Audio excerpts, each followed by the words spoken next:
Havendo número regimental, declara aberta a primeira reunião da Subcomissão Permanente da Pessoa com Deficiência, conjunta com a primeira reunião da Subcomissão Temporária sobre Doenças Raras, da primeira sessão legislativa ordinária da 56ª Legislatura. A presente reunião atende os requerimentos números 72 e 97 de 2019 desta CAS, Comissão de Assuntos Sociais, de minha autoria, para a realização de audiência pública destinada a debater questões relacionadas à síndrome de Tourette. Dando início à reunião, eu gostaria de apresentar os convidados para esta audiência pública. À minha direita, Aníbal Moreira Júnior, membro da Comissão das Pessoas com Síndrome de Tourette. Também à direita, Ana Gabriela Rounier, médica especialista na Síndrome de Tourette. Larissa Miranda, que está aqui na minha esquerda, no meio, Larissa Miranda, presidente da Associação Solidária do Toque e Síndrome de Tourette. Alexandre Cardoso, aqui à minha esquerda, portador da Síndrome de Tourette. Regina Aparecida da Silva Murim, na minha extrema direita, que bom, portadora da Síndrome de Tourette. E Jaqueline Silva Misael, servidora do Departamento de Atenção Especializada do Ministério da Saúde. Eu quero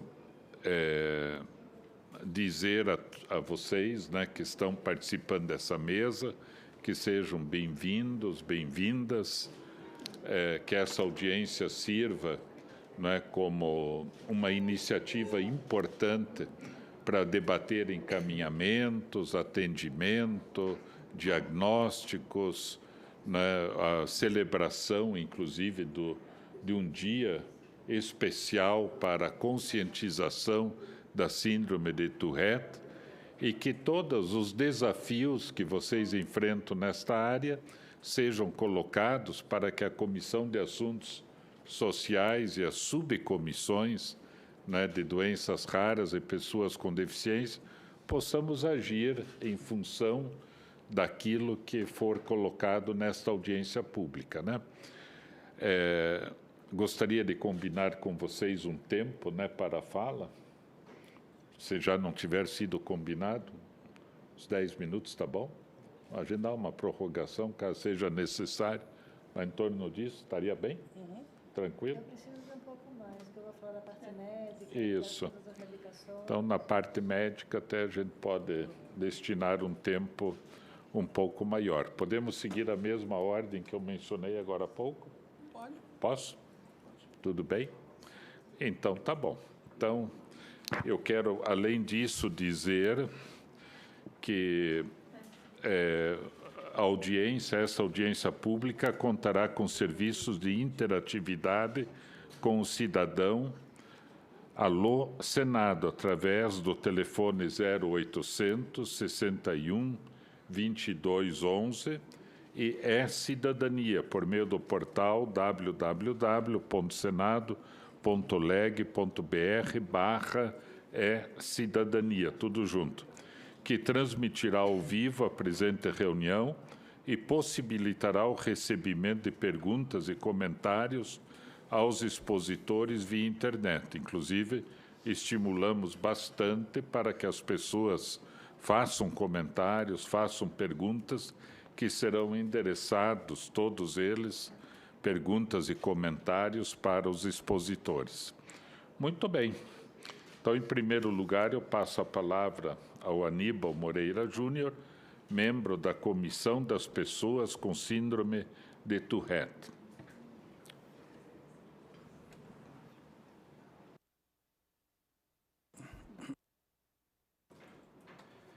Alô, muito obrigado, senador.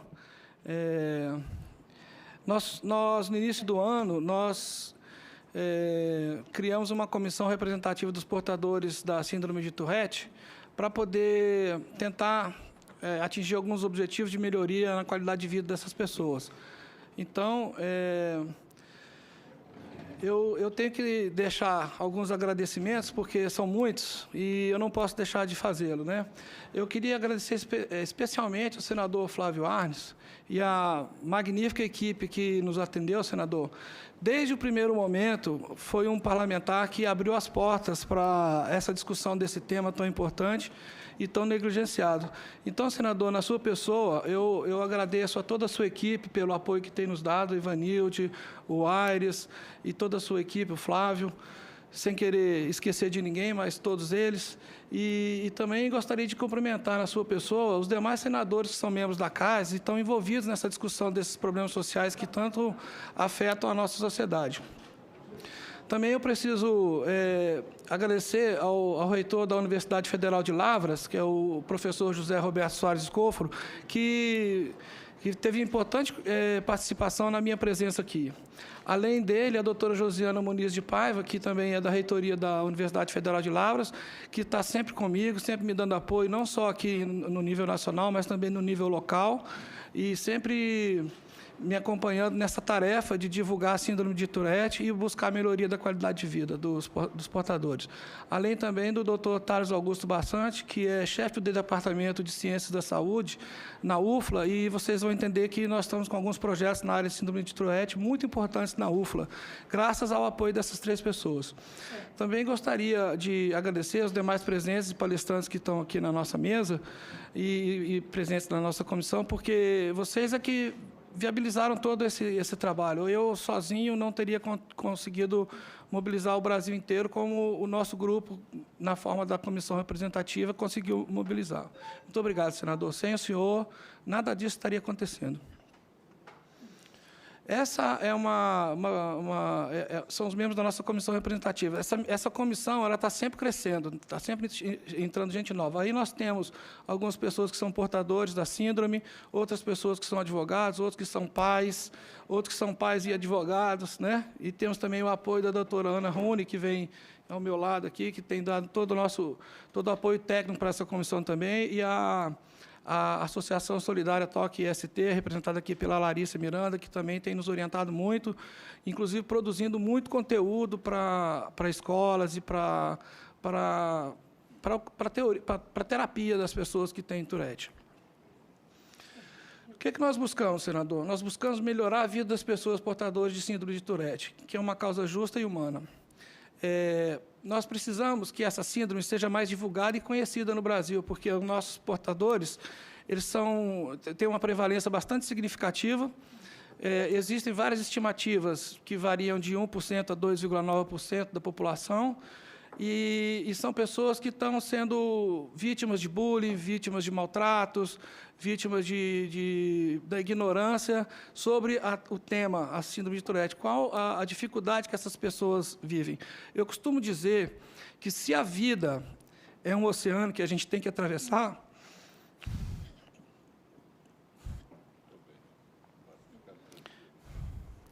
os portadores de Tourette têm que fazer essa travessia a nado com peso nas costas.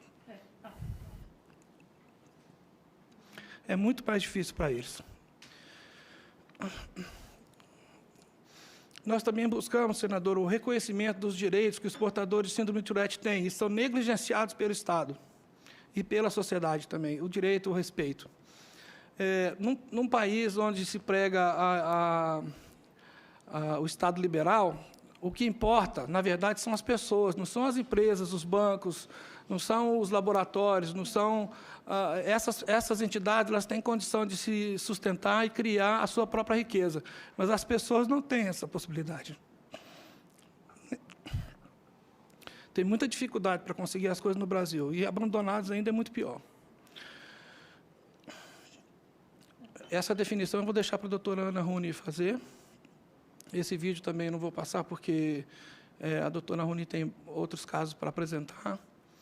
A síndrome de Tourette, ela é como se fosse um iceberg. Você tem a parte de cima, que são as coisas que você consegue observar visualmente, que são os tiques motores e os tiques vocais, mas ela vem associada a várias outras comorbidades, como déficit de atenção, transtorno obsessivo-compulsivo, sintomas obsessivo-compulsivos, muita ansiedade,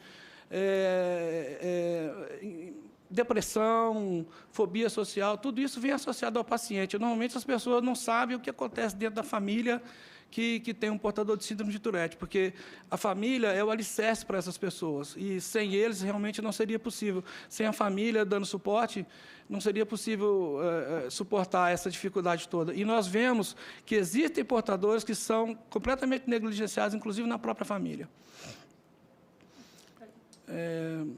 Nós temos aí uma estatística do CDC, dos Estados Unidos, em que diz que 86% dos portadores de síndrome de Tourette possuem algum problema mental, comportamental ou de desenvolvimento.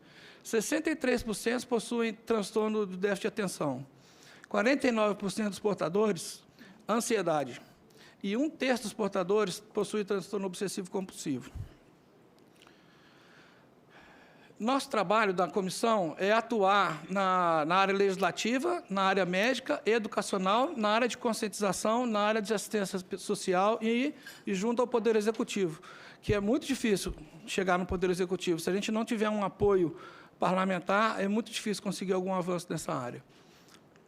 Na área legislativa, senador, nossa busca é fazer uma alteração no artigo 2º da Lei 13.146, de 2015, uma lei que o senhor já conhece bem, porque o senhor acabou de relatar um projeto para alterar esse parágrafo 2º, colocando aí onde está escrito motor e fônica, a palavra comunicação para atender aos gagos, né?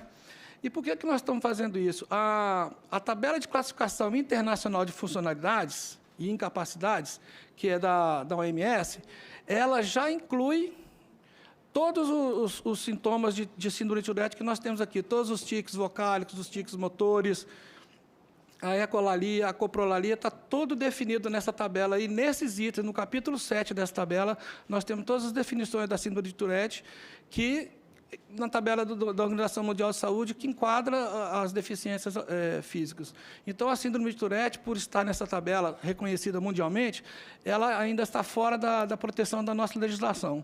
A gente acredita que, colocando 2 palavras nesse artigo, a gente pode incluir todos os portadores de Tourette nas proteções que os deficientes físicos já possuem no Brasil. Então, o artigo, senador, ficaria redigido da seguinte forma: considera-se pessoa com deficiência aquela que tem impedimento de longo prazo de natureza física, mental, intelectual, e aí as novas palavras, motora e fônica, ou sensorial, que já é antiga, né? O qual, em interação com uma ou mais barreiras, pode obstruir sua participação plena e efetiva na sociedade em igualdade de condições com as demais pessoas. Assim, a gente conseguiria ter cotas nas empresas, a gente poderia ter uma proteção na educação, né? Atendimento personalizado na educação, garantia desse atendimento. A gente poderia ter vagas para servidores públicos em concursos públicos reservadas. E hoje, senador, o paciente de Tourette não é visto como deficiente físico. Então, se ele participar de um concurso, ele vai concorrer contra todo mundo, e não somente contra os que têm deficiência. Eles não são reconhecidos hoje como deficiência na nossa legislação e na nossa infrarregulamentação. Também nós procuramos o reconhecimento do direito à aposentadoria. Eu não vou me alongar muito nesse tempo, porque a reforma da Previdência está em discussão aqui no Senado, e isso daí é um tema que vai gastar muito tempo, e ele está sendo devidamente discutido aí. O que for para os deficientes físicos tem que ser aplicado também aos portadores de síndrome de Tourette. Esse é a nossa luta também. Também nós buscamos criar o mês e o dia de conscientização sobre a síndrome de Tourette no Brasil. No mundo inteiro, o Dia Internacional é o dia 7 de junho.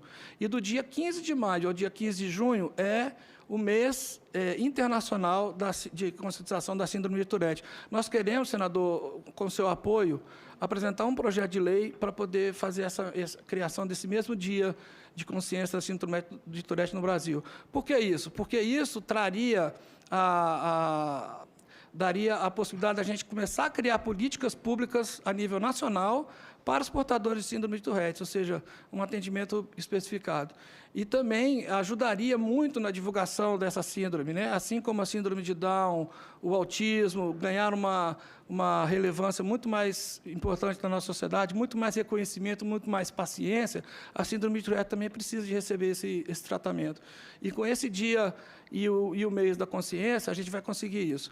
As cidades de Recife e Lavras já aprovaram leis nas suas câmaras municipais. Estão aguardando agora a sanção dos prefeitos. São as primeiras cidades no Brasil a instituir o Dia Municipal da Síndrome de Tourette em 7 de junho, que é o Dia Internacional da Síndrome de Tourette.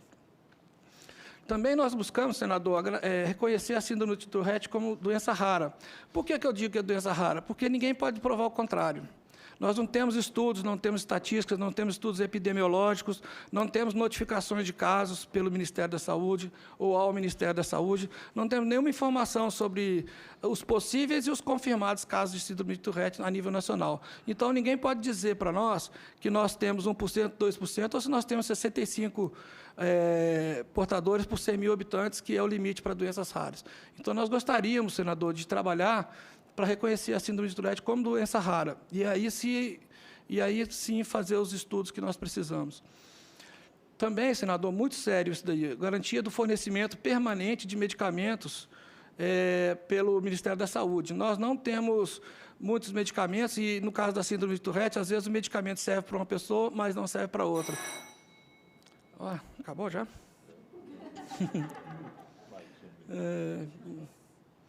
Nós precisamos de debater no âmbito nacional a síndrome de Tourette, precisamos de promover mais eventos e precisamos que o Ministério da Saúde, no cumprimento da sua missão, ele responda ao ofício, ele elabora políticas públicas para os portadores de síndrome de Tourette, garanta o atendimento multidisciplinar nos centros de apoio psicossocial e nos PSFs e comece a fazer estudos estatísticos e censitários para sabermos quantos pacientes de Tourette nós temos no Brasil.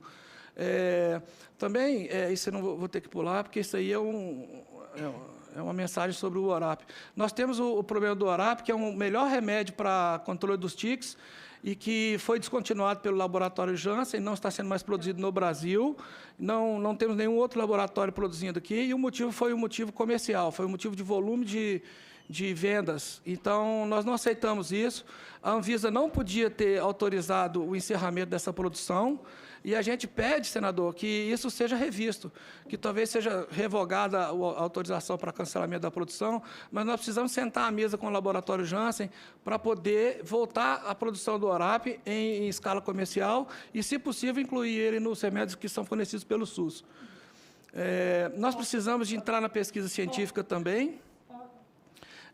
O Ministério pode apoiar as universidades públicas brasileiras para desenvolver pesquisas sobre a causa, sobre os tratamentos, sobre os ambulatórios, sobre os marcadores biológicos que podem determinar a adequação de um remédio ou de outro. Nós temos em andamento a elaboração de um convênio entre a Universidade Federal de Lavras e a Universidade da Flórida para esse fim, inclusive com a possibilidade de fazermos um ambulatório aqui no Brasil, com a tecnologia estrangeira. Precisamos também que nos protocolos médicos se inclua na anamnese dos profissionais de pediatria, psiquiatria, neurologia e neuropediatria, a anamnese sobre a síndrome de Tourette, ou seja, quando você analisar um paciente, verificar se ele tem aqueles sinais. Eu tenho muita coisa para falar, mas eu tenho que abrir mão. Também gostaria de pedir ao Conselho Federal de Medicina que se envolvesse mais no assunto da síndrome de Tourette e que pudesse divulgar mais nos seus simpósios, nos seus congressos, a síndrome de Tourette, para que os profissionais de medicina daquelas áreas que eu falei possam reconhecer um paciente. Muito obrigado. Muito bem.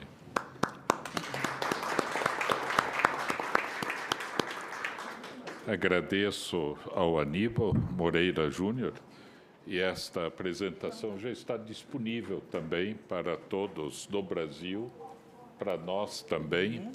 Então, é claro que é importante estar documentado o que é necessário para a área, né? Porque isto será objeto depois de desdobramentos e discussões. Passo, então, a palavra à médica especialista na síndrome de Tourette, que é a Ana Gabriela Rouni. Uni, obrigada. Como? Uni. Eu vou tentar acelerar, porque eu também tenho vários slides. Então, esse é o Gilles de la Tourette, que foi o neurologista francês que descreveu os 8 primeiros casos da síndrome no final do século XIX. A síndrome de Tourette está classificada no DSM-5, que é a classificação americana de doenças dentro dos transtornos do neurodesenvolvimento, porque é um problema do desenvolvimento do sistema neurológico. Esse é o primeiro artigo. A gente diagnostica a Tourette quando há presença de tiques motores e vocais por pelo menos 1 ano e que causem prejuízo nas atividades da vida cotidiana. Tiques são movimentos rápidos, súbitos, em geral incontroláveis ou controláveis por um pouco período de tempo e que causam estresse, interrompem a pessoa e eles podem ser simples ou complexos. Eu vou priorizar de mostrar. Como é que eu faço aqui para tocar o... Aí, foi. Então, isso aqui é um tique vocal. Acho que está sem som a apresentação. Seria bom colocar o som na apresentação, mas ele... mas não deu para ouvir, né? Está baixinho, mas... Pode começar de novo.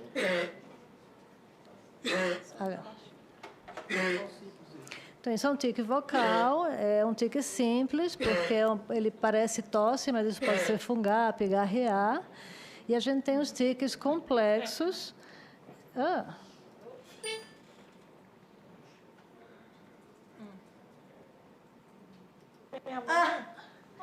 Então, esse é um tique, esse é um vocal simples, mas em seguida vocês vão ver que ele tem problema com caminhar, tem várias contrações musculares no corpo inteiro.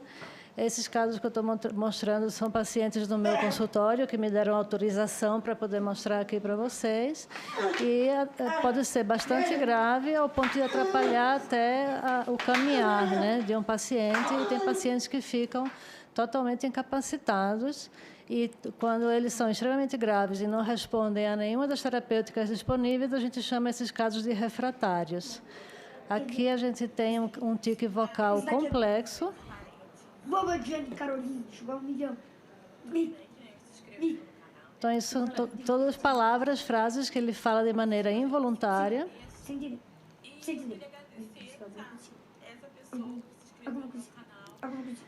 E ele repete a frase, alguma coisa assim, alguma coisa assim, alguma coisa assim. Alguma coisa assim. Alguma coisa assim. Alguma coisa assim. Alguma coisa assim. Então, isso numa sala de aula pode ser extremamente perturbador, né, para prejudicar o aprendizado tanto da própria pessoa como dos colegas que estão junto com ele. E esse caso, especificamente, foi um caso que não respondeu às medicações tradicionais, mas respondeu muito bem à cannabis medicinal. A síndrome de Tourette, ela é relativamente rara. Se você considera os casos mais leves que estão presentes na população sem diagnóstico, por exemplo, numa escola aleatória, você vai encontrar 1%. Se você vai para os ambulatórios especializados, você vai ter uma prevalência maior e os casos mais graves, refratários, são em torno de 1 a cada 4 ou 5 mil, ou até 1 para 10 mil, os casos mais graves. As comorbidades são frequentes, como a Aníbal já falou. Começa na infância, em geral aos 6, 7 anos de idade, mas pode acontecer já da criança no berço, né, com meses de idade já apresentar tiques. Costuma piorar na adolescência, 1/3 remite na idade adulta, 1/3 tem uma melhora parcial e 1/3 permanece com os sintomas na vida adulta. 1 para 10 mil são esses casos refratários. Existem várias teorias para explicar a sua origem, são genéticos, ambientais, estresse, tem teorias imunológicas, então existem vários tipos de Tourette com várias causas diferentes, por isso que o tratamento é único, individualizado, tem que ser avaliado caso a caso. Aqui são os gânglios da base, que são essas áreas do sistema nervoso central que controlam os movimentos. O apontador não está conseguindo mostrar muito bem. E, em relação ao tratamento, a gente indica tratar aqueles tiques que são dolorosos, né, os que podem causar automutilação. Existem pacientes que têm tique, por exemplo, de enfiar o dedo no olho e acabam perdendo o olho, ficando cegos. Quando você tem interferência no aprendizado ou na concentração, quando você tem uma perturbação muito grande por conta de tiques vocais, quando os tiques são socialmente inaceitáveis, como a coprolalia ou a copropraxia, que é falar palavrões de maneira involuntária ou fazer gestos obscenos de maneira involuntária, e que são situações que levam à depressão do paciente, estigmatização por conta dos colegas e, muitas vezes, bullying. A psicoeducação é fundamental, a Larissa vai falar mais sobre isso. E, em relação ao tratamento farmacológico, ele é extremamente difícil, porque ele envolve todos os nossos sistemas de neurotransmissores, né, desde os mais conhecidos, como a adrenalina, a serotonina, a dopamina, mas também as vias do glutamato, do GABA, da histamina e o sistema endocannabinoide. Então, a gente tem no mercado uma série de medicações que podem ajudar no tratamento. Os mais eficazes são os antipsicóticos, que são os típicos e os atípicos, e existem também os depletores de dopamina, que a gente não tem no Brasil, como a tetrabenazina, a deutetrabenazina e a valbenazina. Entre os típicos, eles são os mais eficazes, mas, por outro lado, eles têm um risco de causar discinesia tardia em até 20% dos casos. Esse é um caso de discinesia tardia. As crianças são as mais vulneráveis, assim como os idosos, e é uma síndrome potencialmente irreversível. Então, uma parte da minha luta tem sido ensinar os médicos a tentar tratamentos alternativos para evitar dar antipsicótico para a criança, para evitar que ela depois tenha uma síndrome neurológica que é muito pior do que o tique em si. Os antipsicóticos típicos, então, que são os mais eficazes e são baratos, eles estão atualmente de difícil acesso. No SUS, a gente tem o Aldol, que pode ser encontrado em comprimidos e em gotas, mas, por exemplo, o Orap saiu do mercado, ele não estava no SUS, mas era uma medicação barata. A flufenazina, a gente tem o anatensol, mas que é muito difícil de achar, assim como a trifluoperazina, que é o estelazine. A sulpirida também saiu do SUS e é difícil de achar. A tiaprida saiu do mercado, a amisulprida é cara, o penfluridol, que era o Semap, saiu do mercado, o piportil saiu do mercado e o zuclopentixol não tem no SUS. Então, entre as medicações que são eficazes e baratas, só temos uma atualmente no SUS. Os antipsicóticos típicos que tem no SUS, mas não servem para Tourette, são a clorpromazina e a tioridazina, sendo que a tioridazina não tem no SUS. Entre os atípicos, que têm um perfil mais benéfico de efeitos colaterais, ou seja, menos prejudicial, embora eles causem maior risco de síndrome metabólica, que é aumento de peso, desenvolver diabetes, aumentar colesterol e tal, eles são preferíveis, mas eles são extremamente caros. Eles estão disponíveis no SUS apenas no alto custo e apenas para esquizofrenia e transtorno bipolar. Então, se um paciente não respondeu ao Aldol e eu quero tentar, por exemplo, a olanzapina ou o aripiprazol, eu não posso, né? Porque, com o diagnóstico de Tourette, ele não tem direito a receber a medicação. E são medicações caras, então são de difícil acesso, apenas uma parcela da população tem condição de comprar esse tipo de medicação. Aqui a gente tem disponível a risperidona, que está no SUS, mas é uma medicação que tem muitos efeitos colaterais, dá ganho de peso, prejudica o raciocínio. Então, mais uma vez, os pacientes carentes do SUS têm acesso às piores opções de tratamento.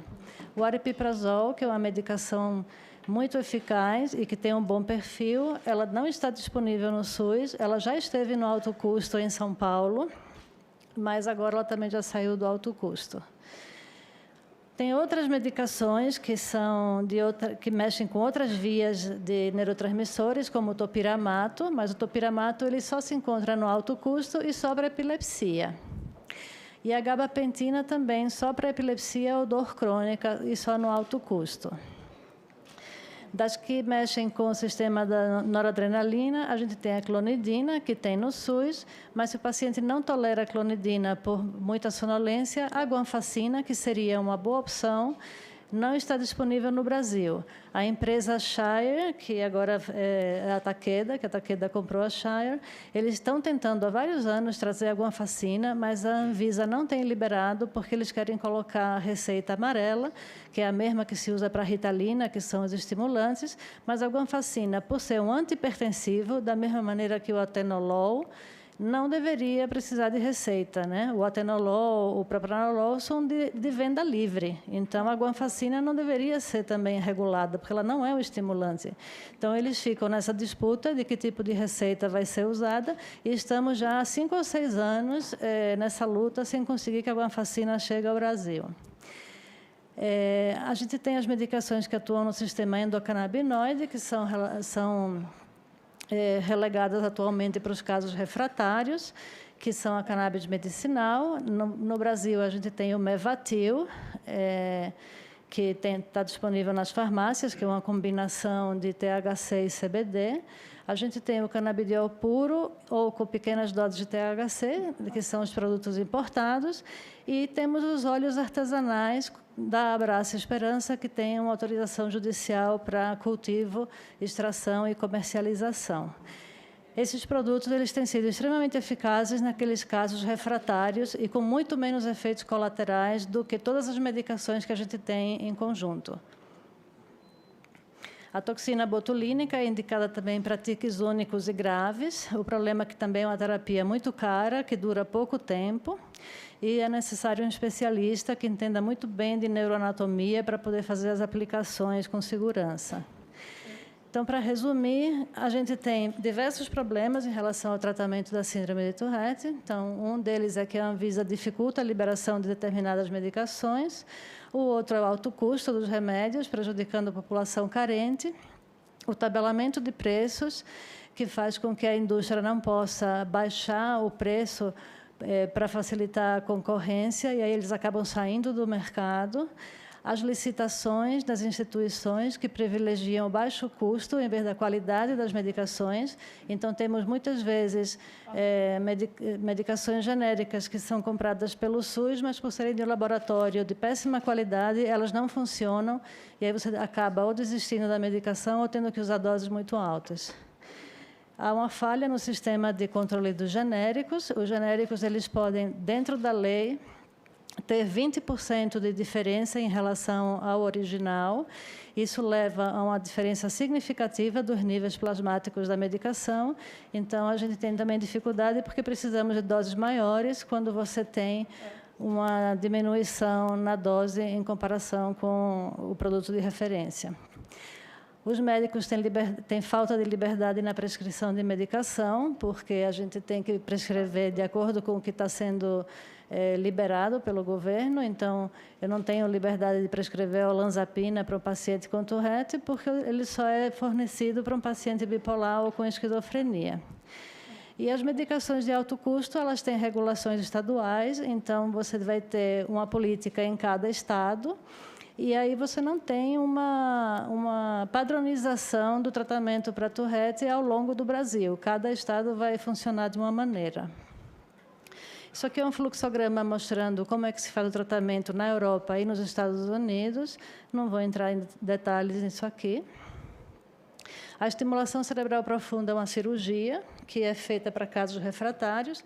Atualmente, a gente tem uma pesquisa em curso na USP, estamos operando pacientes com Tourette refratário.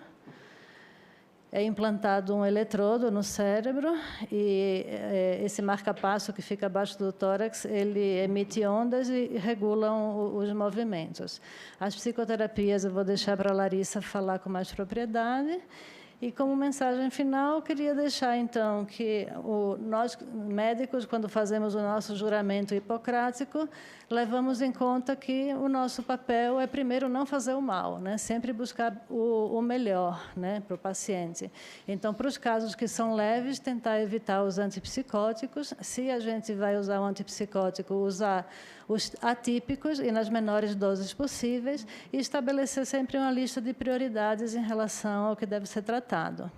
a gente tem que enfrentar uma questão moral que é muito grave, que a nossa conduta no SUS acaba sendo uma conduta totalmente diferente da conduta a ser feita no consultório, porque a gente não tem acesso a todas as possibilidades de tratamento. E falar também que a equipe de tratamento de uma criança, um adolescente com Tourette pode ser uma equipe extremamente dispendiosa. Muitas vezes você precisa, além do psiquiatra, do psicólogo, do psicomotricista, terapeuta ocupacional, o psicopedagogo, o fonoaudiólogo.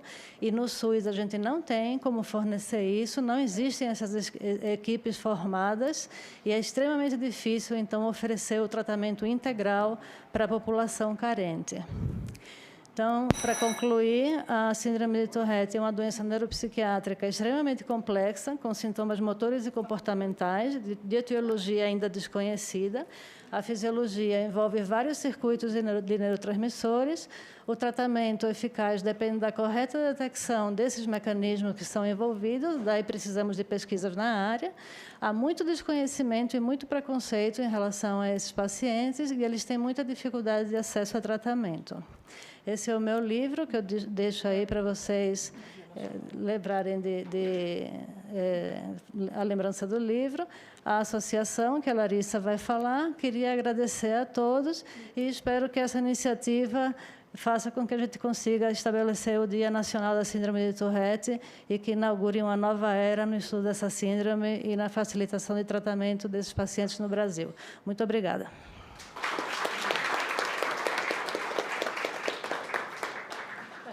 Quero agradecer à doutora Ana Gabriela, médica especialista na síndrome de Tourette. E, na sequência, eu passo a palavra a Larissa Miranda, né, que é presidente da Associação Solidária. Vamos colocar os óculos aqui, né? Presidente da Associação Solidária do Toque e Síndrome de Tourette. Oi, boa tarde. Para passar o vídeo aqui.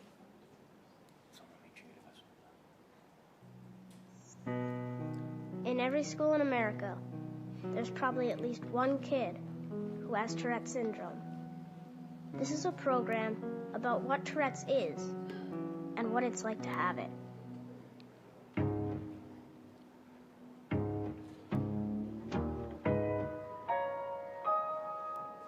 Tourette's syndrome is a certain brain defect. It's a neurological problem that I was born with. That causes you to tick. Tics control our bodies. Ticking, like Blank coughing. twitching, like snapping all the time, and do a lot of things people wouldn't like. Not contagious. Metal. They come all the time. Coffee. It's there. Why do you have to make fun of it? They just think I'm real crazy. A person who has Tourette's isn't like a whole another person. Like me. I'm a regular kid. It feels weird because I'm in control of everything else. Why aren't I in control of that? Why can't I stop myself from doing that?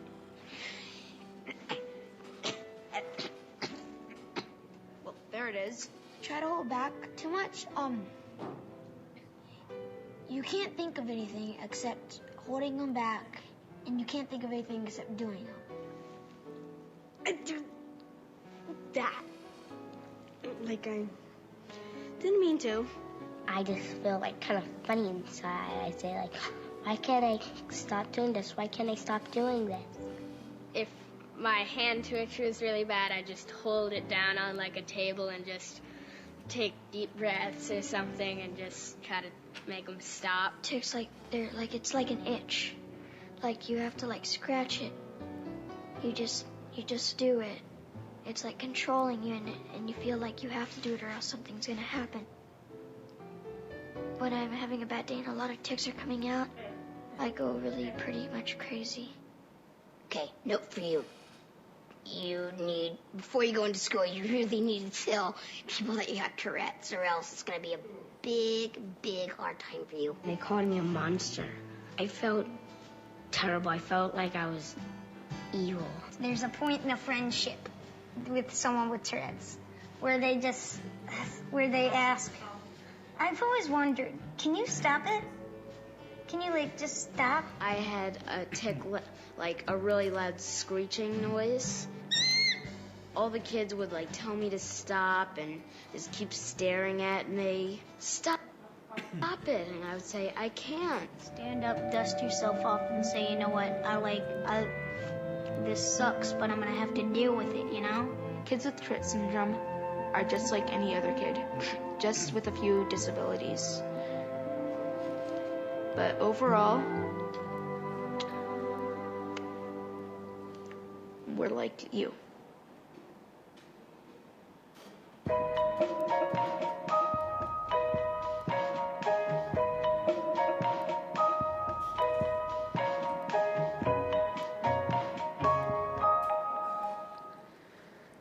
Na verdade, eu quis trazer esse vídeo porque eu acho que aí tem um pouco de vários tipos de caso de Tourette, tiques complexos, tiques vocálicos, tiques motores. E, assim, infelizmente, eu não consegui baixar o vídeo com a legenda, mas o que as crianças estão falando é das dificuldades que eles passam, das pessoas que pedem para que eles parem de fazer os tiques, do quanto algumas pessoas se incomodam com os tiques, tá?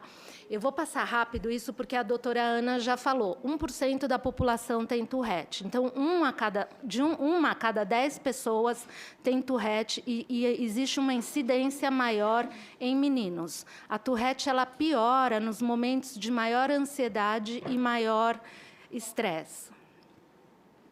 Os tiques simples, complexos, a doutora Ana já falou, os vocais, e também, eu acredito que no filme vocês puderam ver um pouquinho, existe um tique, que é a coprolalia, que é o uso de palavras involuntárias. Então, assim, e muitas vezes palavras com sentidos obscenos. Então, você imagina a pessoa ela começar a falar involuntariamente palavras, e, inclusive, palavras obscenas. Ou então, existem também... eu já atendi um pai que tinha um filho que fazia gestos obscenos. E aí ele relatou para mim que ele havia apanhado na rua, porque uma outra pessoa falou para ele assim, então, seu filho está me mostrando, fazendo gestos obscenos para mim. E aí ele falou, então, mas o meu filho tem Tourette. E aí o outro senhor falou para ele, que Tourette? O seu filho é mal educado. E aí ele partiu para cima do pai do menino. Existe a ecolalia também, que é quando a pessoa com Tourette ela repete a última palavra que ela ou a outra pessoa com quem ela está conversando falou, ou repete a frase dela ou da outra pessoa com quem ela está conversando.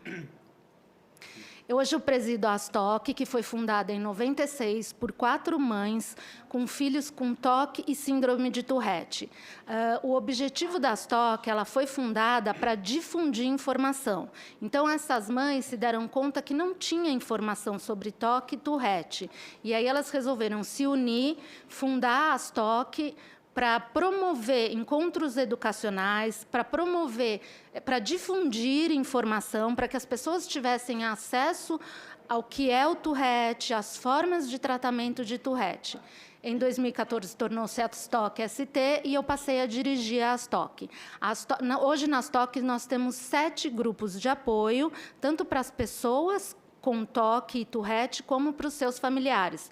Também promovemos 2 vezes por ano encontros educacionais, respondemos e-mails e WhatsApp de todo o Brasil, e a gente faz uma coisa que, para mim, é a mais interessante de tudo, que é a entrevista de orientação e triagem, que é aí onde eu recebo estas mães com os seus filhos com Tourette. E é onde a gente vê o quanto falta informação sobre síndrome de Tourette. Não existe informação sobre Tourette no SUS, nas escolas. As crianças sofrem muito preconceito. Nessas entrevistas, a gente acolhe, orienta, passa uma psicoeducação. E uma coisa também que é muito interessante é que essas crianças chegam para a gente com um sentimento de ser único. O que eles falam, o que eles relatam é assim: eu nunca vi ninguém fazendo tiques como eu, ou eu nunca vi ninguém parecido como eu. E lá na ASTOC, eles têm a oportunidade de pertencer a um grupo onde existem outras pessoas com o mesmo problema que você. e isso é fantástico para quem... O Alexandre vai falar um pouquinho mais, a Regina vai falar um pouquinho mais, mas poder estar com outras pessoas com o mesmo problema que eu é muito bom. As crianças com síndrome de Tourette, principalmente crianças, tá? Porque adultos também, mas as crianças com síndrome de Tourette geralmente sofrem bullying. Bullying são todas as formas de atitudes agressivas, intencionais e repetitivas. A autoestima das crianças ela é formada no ambiente em que ela vive. E o ambiente principal da criança é o ambiente familiar e o ambiente escolar. A importância da escola e do ambiente familiar para a criança é muito importante. E hoje, o que é muito comum a gente perceber lá na STOC é que, assim, as escolas não estão preparadas para receber essas crianças com síndrome de Tourette. Então, assim, uma criança com síndrome de Tourette, ela precisa atenção especial. Ela precisa que o professor conscientize toda a classe do que ela tem, por que ela emite esses sons. Ela precisa de cuidados especiais para fazer prova. Muitas dessas crianças não conseguem fazer prova junto com a turma, até porque ela pode atrapalhar a turma com os tiques, ou ela, muitas vezes, não consegue terminar em tempo hábil. Então, assim, é preciso dar mais tempo para essa criança. Muitas vezes, essa criança, devido aos tiques, ela não consegue copiar a lição. Então, também a gente sugere aos professores que eles permitam que esses alunos gravem a aula, ou que eles tenham um ajudante, ou que a escola forneça esse ajudante, ou alguém da família para que copie a lição para essas crianças, pela dificuldade de copiar. Outra coisa que a gente também frisa para os professores é: algumas crianças com síndrome de Tourette, elas conseguem suprimir os tiques por algum tempo. Só que, em algum momento, ela vai precisar sair da sala para colocar todos esses tiques para fora. Então, que a criança tenha um acordo com esse professor para que ela tenha um lugar, seja na sala da coordenação ou uma sala especial, para que, quando ela precise sair para fazer os tiques, ela saia sem alarde. Então, assim, é muito importante a informação. Infelizmente, por falta de informação, as pessoas com Tourette sofrem discriminação, inclusive dentro de casa. É comum também a gente atender lá na STOC familiares que relatam para a gente: várias vezes eu já pedi para o meu filho parar, ele fica fazendo esses barulhos o tempo inteiro em casa.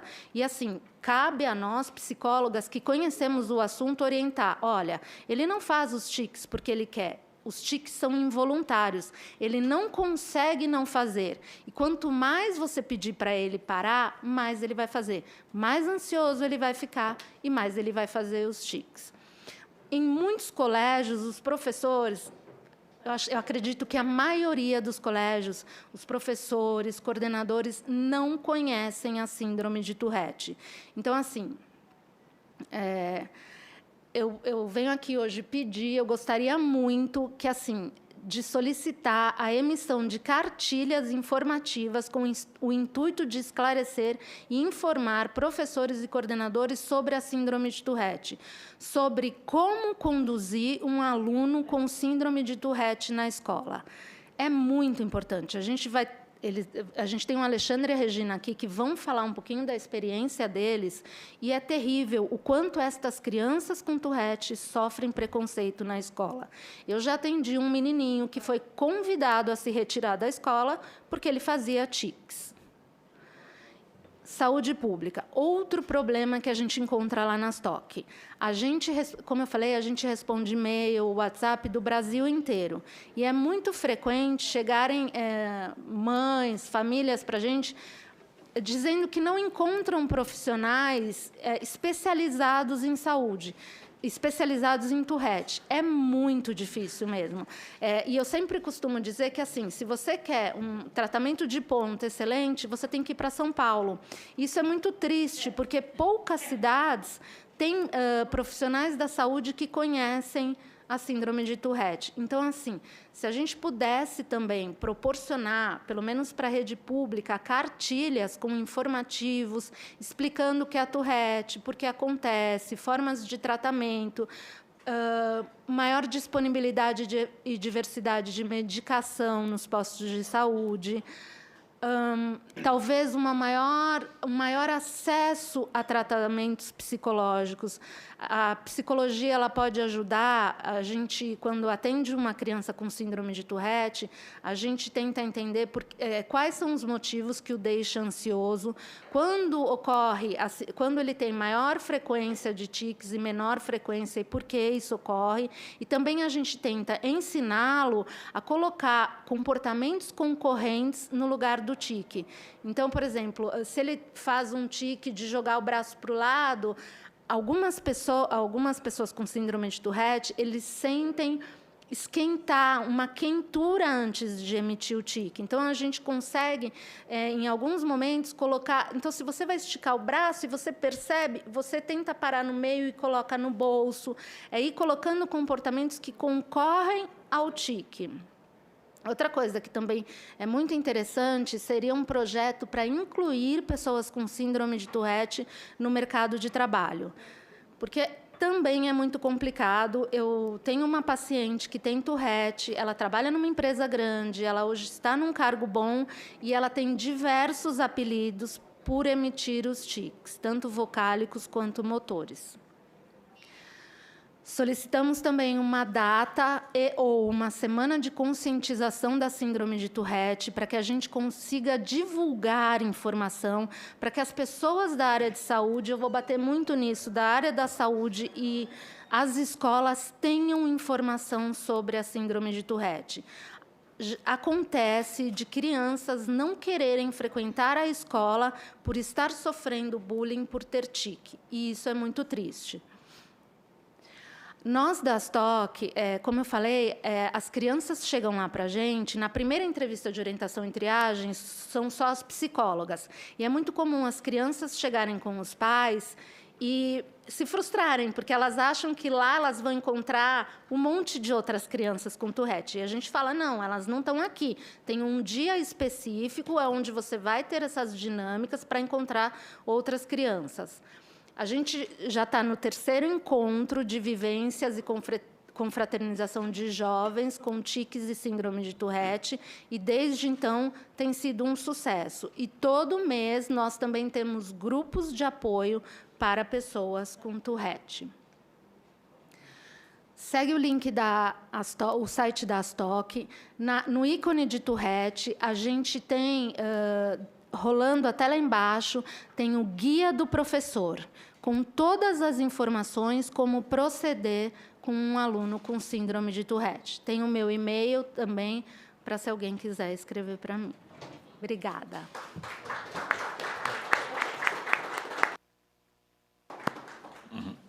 Agradeço também, Larissa, e quero dizer das boas explicações que estão sendo dadas, isso para sensibilizar e conscientizar aqui o Congresso Nacional e, ao mesmo tempo, a sociedade que nos acompanha pelos meios de comunicação.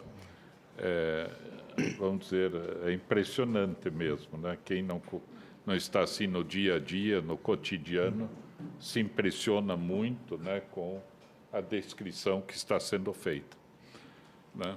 E que exige, obviamente, se impressiona muito, mas isso exige atitudes na área da saúde, da educação, do trabalho, da legislação, como vem sendo sugerido.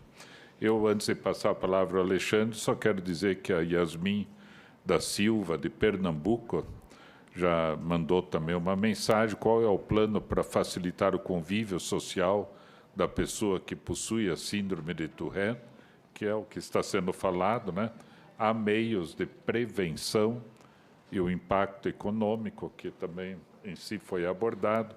O Lázaro Gomes, do Espírito Santo, quais as medidas atuais dos governos nesse quesito?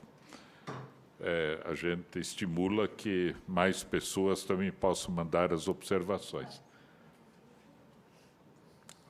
Passo a palavra, então, ao nosso amigo Alexandre Cardoso, com quem a gente já conversou várias vezes aqui no Senado também. Com a palavra, Alexandre. Então tá, gente. Boa tarde, senhor presidente, todos aqui presentes, a comissão representativa, todos os parlamentares. E eu estou aqui em nome de todos os portadores e também de todas as famílias que sofrem desse mal tão sério e precisa realmente de muita atenção do governo e das escolas, como a nossa amiga falou. Então, meu nome é Alexandre Cardoso, tenho 38 anos, sou divorciado, tenho uma filha de 7 anos de idade. Hoje, eu sou estudante de psicopedagogia lá na minha cidade. Por que eu escolhi esse curso? Porque lá na minha infância, quando eu comecei os tics, os sintomas, não tive professor, não tive orientador, não tive gente que fosse profissional na área, que me ajudasse a controlar as minhas emoções na escola e em casa. Então, hoje, o meu papel como estudante de psicoeducação e também futuramente atuar nessa área é justamente fazer aquilo que eu não tive no passado. Eu quero ser esse apoio para jovens e crianças que hoje iniciam com Tourette, né, os tics, e não tem esse apoio nas escolas. Então, é muito sério, e eu quero muito deixar aqui claro que o governo, as escolas, precisam realmente saber o que é a síndrome de Tourette. O governo precisa investir dinheiro, investir também ações públicas. As escolas precisam realmente entender como agir diante de uma criança com síndrome de Tourette. A Larissa falou muito bem, lá na STOC, lá no final do site, lá tem o guia para professores. É importante nós, educadores, realmente ler esse tema, né? Então, os meus tics começaram com 8 anos de idade. Começou com piscar de olhos, né, a face, abrir boca, levantar os ombros. Começou também a minha gagueira. Então, hoje vocês vão ver eu um pouco gago também, né, devido talvez a um pouco de nervosismo normal, né? Então, e junto com os tics motores e vocais, também começaram o toque, né, o toque e o déficit de atenção com hiperatividade. Eu lembro que lá na minha infância, quando eu estava no meu 2º, 3º, 4º ano do ensino fundamental, os meus pais pediram para uma tia minha ir na escola, ficar me vigiando se eu fazia ou não bagunça, se eu era hiperativo, se eu incomodava os colegas de escola, né? Então, as próprias professoras, que eu lembro até hoje, todas elas me cobravam muito, ficava de castigo, realmente de castigo no canto, né, aquele canto da parede, tudo, ficava de meia hora, só porque incomodava os colegas, né, tudo isso aconteceu comigo no passado, né? E em casa também fui castigado pelo pai, pela mãe. Por quê? Porque não havia conscientização, não havia conhecimento sobre o caso em casa, na escola. Então, hoje o que eu digo? Eu não condeno os meus professores, não condeno os meus pais, porque não havia conhecimento. Eu jamais posso condenar alguém por fazer algo que não sabe que é errado, né? Então, isso é justo. Então, eu fui muito discriminado na família, na escola, no trabalho. Eu comecei os tics ali, comecei o tratamento mesmo aos 14 anos. Aonde eu cheguei em casa de um curso chorando, realmente chorando muito, e os meus pais viram que aquilo que eu tinha é algo sério, não era nada de cacuetes normais, ou que era vergonhoso, ou que era coisa da minha cabeça. Muitos pais acham que os filhos têm coisa da cabeça, que inventaram coisa. Não é isso, não. Realmente é uma doença. É uma doença que agrava com o passar do tempo. Então, houve assim, muita discriminação toda a minha vida. Aos 14 anos, comecei o tratamento, comecei com o Tofranil, depois passei para o haloperidol, e aí foi outros medicamentos, até eu chegar no ORAP, né? Eu fui um dos usuários do ORAP. Gente, eu usei por 15 anos o ORAP, 15 anos. O meu primeiro médico que me orientou a usar o ORAP foi assim, bem verdadeiro. Ele falou assim, ó, esse vai funcionar. E realmente funcionou. Tomei o ORAP com a fluoxetina na época, depois, futuramente, troquei pelo escitalopram. Então, o ORAP, o ano passado, né, como sabemos, foi descontinuado pelo laboratório. E, assim, o ano passado, até este ano ainda, em fevereiro, janeiro, dezembro, eu passei muito aflito, fiquei muito aflito e desesperado. Por que o medicamento que é tão bom para mim, faz bem para a saúde, faz eu viver bem, né, foi cancelado? Por quê? Não há motivo. Então, eu cheguei na consulta com o doutor, lá, o meu psiquiatra, e disse assim, doutor, não pode isso. Como que eu vou ver esse ORAP? Né? Então, eu tive que cortar bruscamente o ORAP, cortar, assim, questão de 2, 3 dias, acabou a caixa e tive que já tocar para o outro. Né? Então, ele me receitou o risperidona, e esse risperidona, em mim, me levou para o hospital. Gente, é sério, me levou para o hospital. Eu fiquei com uma sensação de nódulo na garganta, que está descrito na bula, acontece isso mesmo. Fiquei com falta de ar, muita falta de ar. Eu fui para o hospital, aí, no outro dia seguinte, eu fui encaminhado novamente, uma consulta, consegui, graças a Deus, uma consulta de emergência com o meu psiquiatra. Ele falou assim, não, então agora você vai tomar o aripiprazol. E umas 3, 4 caixas ele me deu de graça, ele tinha lá no consultório dele. Hoje eu tenho que comprar com o meu dinheiro. E é caro, é muito caro. Então, o ORAP, para mim, faz muita falta mesmo. Se hoje o laboratório, graças a Deus, tomara que consiga, que tenha essa visão de voltar para o mercado, eu vou voltar a tomar ORAP, porque faz muito bem, e muitos portadores que eu conheço do Brasil inteiro usam ORAP. O próprio meu psiquiatra diz para mim que só ele tratava 4, 5 pacientes com ORAP. Então, é muito, muito sério mesmo.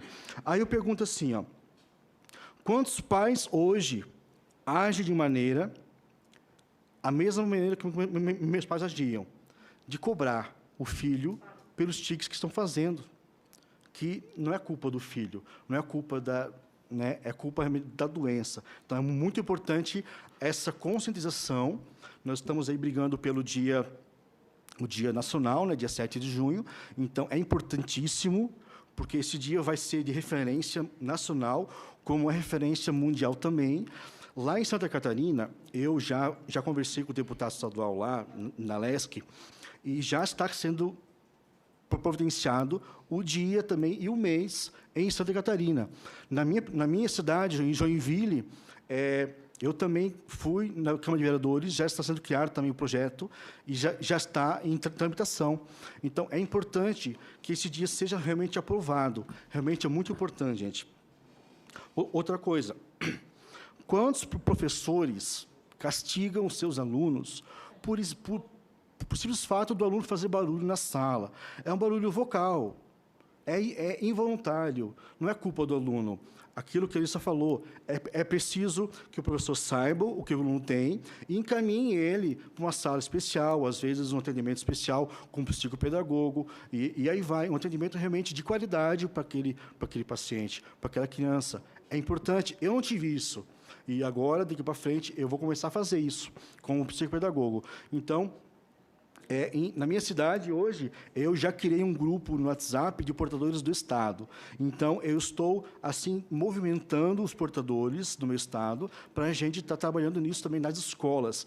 Eu, pessoalmente, fui para a LESC conversar com a Secretaria de Educação do Estado. Eu pedi autorização pessoalmente, junto com o deputado, para a Secretaria de Educação, e eu fui autorizado por ela a ir nas escolas falar sobre o tema. Então, eu estou realmente indo e fazendo a minha parte. Tá? Outra coisa, aqui já falei, beleza, tudo bem. Eu tenho hoje tiques no pescoço também, né? Tanto tique vocal, a gagueira, tiques no pescoço, que é contrair musculatura, tem no ombro, abdômen, joelho.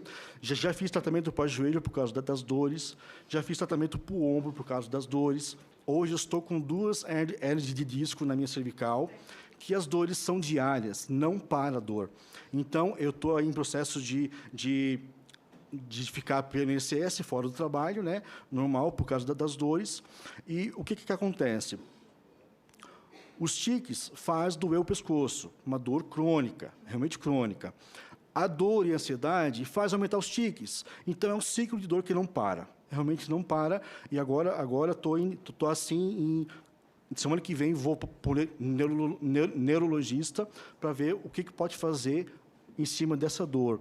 Então, gente, é preciso que o governo e todo o poder público se conscientize com a gente. Tá? Eu, como portador, peço humildemente mesmo.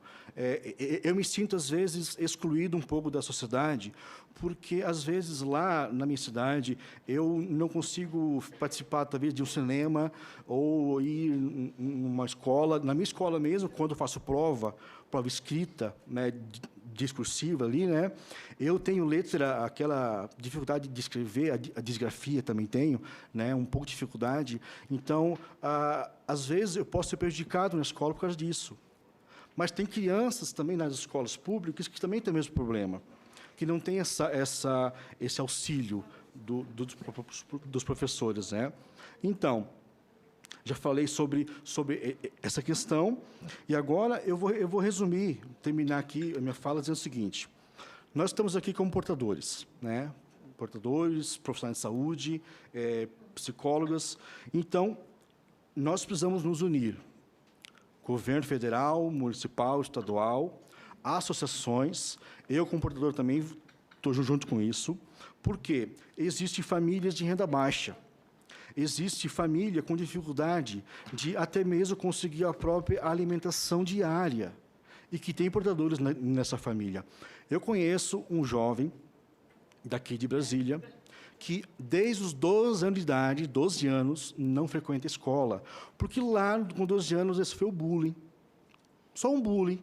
E saiu do contexto social. Hoje, ele vive dentro de casa. Eu estive, o ano passado, em maio, visitando ele. Ele foi me receber na porta da casa dele. Só que, quando eu fui me despedir, esse jovem não foi no portão, porque não vai nem no portão de medo. Aquela fobia tão forte que ele tem, não vai nem no portão porque tem medo que alguém veja ele com tique. Então, isso é muito grave, gente.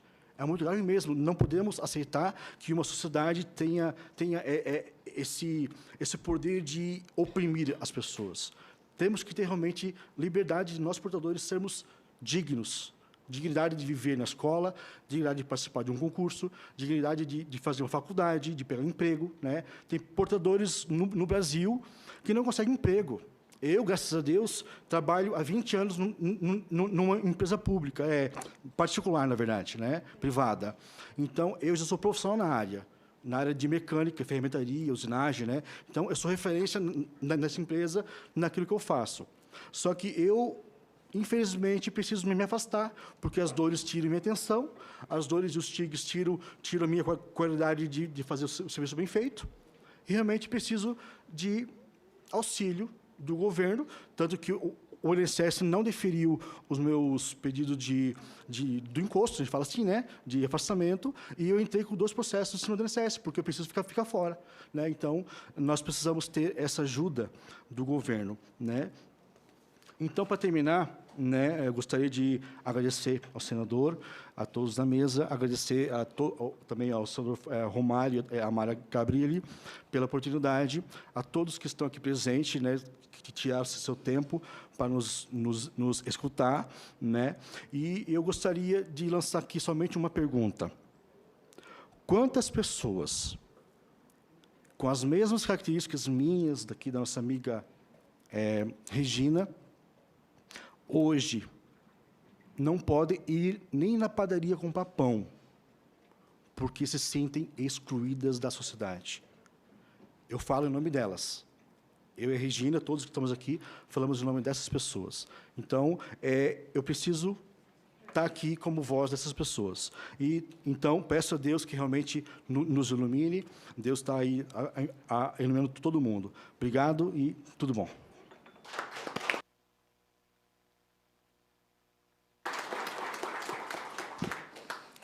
Muito bem. Agradeço ao Alexandre Cardoso. Eu sempre digo, nada mais válido, mais importante do que as próprias pessoas, as suas famílias, falarem sobre o que precisam, o que necessitam, o que é importante. É a autodefensoria, autoadvocacia, né? Eu acho que Alexandre disse é muito importante, com o apoio dos profissionais que atuam nessa área, né? Então, aí fica um círculo completo para que isto sensibilize os órgãos públicos, a sociedade, a comunidade sobre os desafios que vocês enfrentam, né? Muito bem. Eu passo em seguida a palavra para a Regina, né? Que também já conheço, né? Regina Aparecida da Silva Amorim.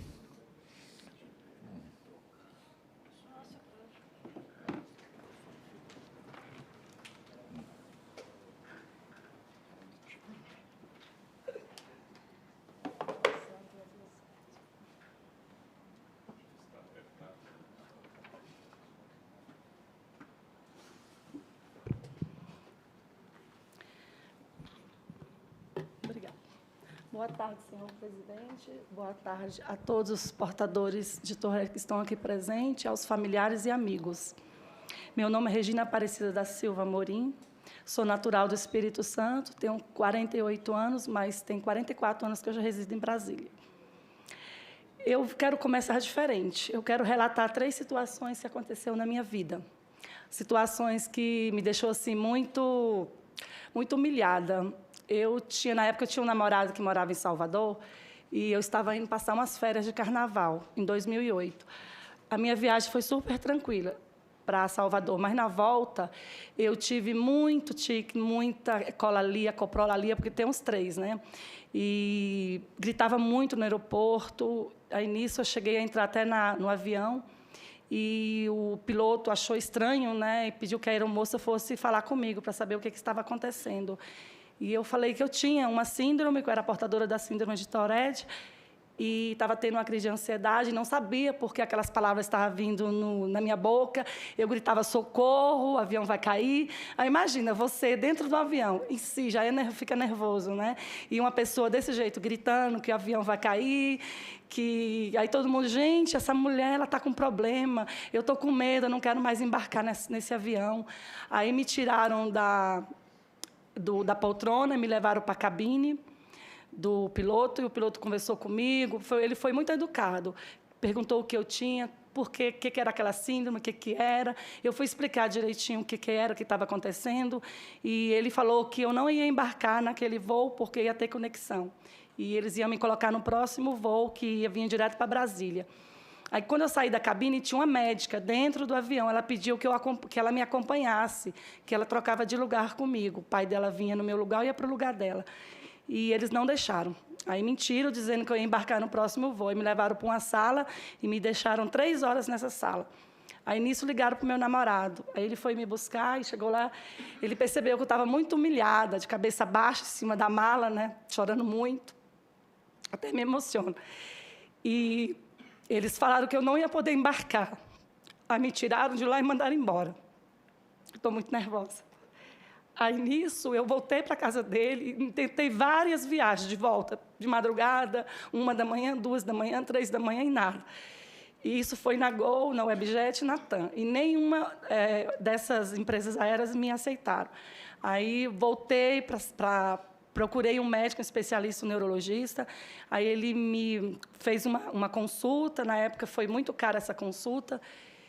Paguei, passou a medicação, tomei uma medicação bastante forte, que eu nem me lembro qual é essa medicação, eu sei que eu não podia tomar, e voltei de ônibus. O que eu ia gastar em 2 horas de voo, gastei 26 horas de ônibus. Então, eu vi uma viagem praticamente dopada, sem saber quem era eu, o que eu estava fazendo. Aí, meu namorado, na época, ele era fotógrafo, ele tinha compromisso, teve que pedir alguém que fotografasse para ele. E ele me acompanhou até Brasília. E eu vim praticamente sem saber de nada, né? Ele me acordava para comer, me dava água. E eu cheguei em Brasília, minha irmã já estava me esperando na rodoviária. Então, me levou para casa, eu não consegui tomar banho sozinha, tudo por ajuda. E, na época, eu trabalhava no Ministério das Comunicações, trabalhava com uma consultoria jurídica, uma advogada. E eu relatei todo o que aconteceu, o acontecimento com ela, e ela pediu que eu protocolasse todo aquele documento que dava um processo ganho. E foi isso que eu fiz. Aí, de 2008, durou 9 anos, eu consegui ganhar. Ganhei na justiça. Eu briguei muito para ter meus direitos e consegui. Hoje, eu passei 5 anos sem conseguir entrar dentro do avião. Hoje, eu já quebrei o trauma, né? Superei meu trauma. Mas, se eu precisar hoje viajar, na hora que eu oriento lá no check-in da entrada, já é tudo passado, já sabe o que é a síndrome de Tourette. Alguns ainda não sabem, mas muitos já conhecem. E a segunda foi dentro do ônibus. Eu saindo do meu trabalho, eu peguei um ônibus na rodoviária aqui do Plano, de Brasília. Quem conhece a rodoviária sabe que lá não é um lugar agradável das 18 até as 20 horas. Nisso, eu comecei a ter crise de ansiedade de novo, porque a síndrome de Tourette ela se manifesta muito rápido. Você está bem, de repente, você começa a gritar e vem pensamentos na sua cabeça que você não sabe o porquê que vem. Só que, assim, pensamentos suicidas eu nunca tive, mas, assim, pensamentos em palavras esquisitas, xingar nomes feios, vou até citar os nomes, palavrões, nome de diabo, essas coisas, né, Satanás. Aí, quem me vê desse jeito, essa mulher é maluca, essa mulher é doida, ela tem algum problema espiritual, né, não é nem...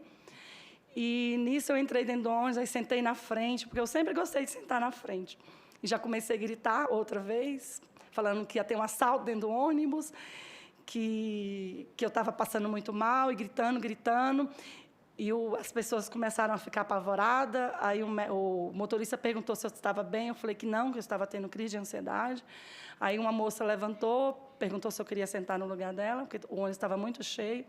Aí ela foi conversando comigo. Ao conversar, eu fui me distraindo e consegui chegar até a minha casa.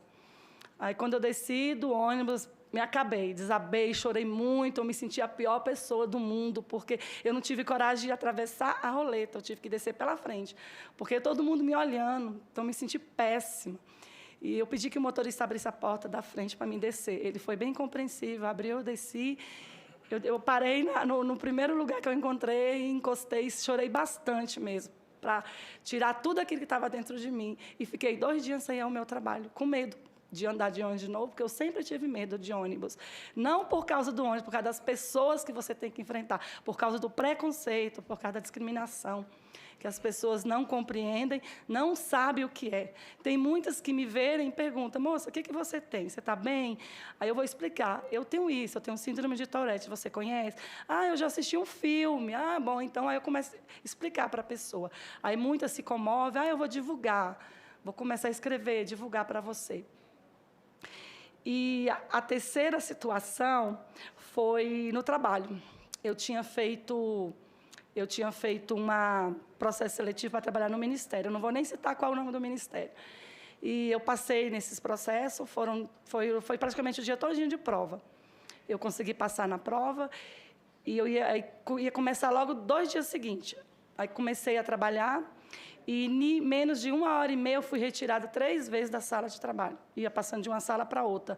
Por causa do barulho, eles falavam que estava atrapalhando, estava tirando a concentração, não tinha como trabalhar com pessoas que gritavam o tempo todo, que falavam coisas com coisas.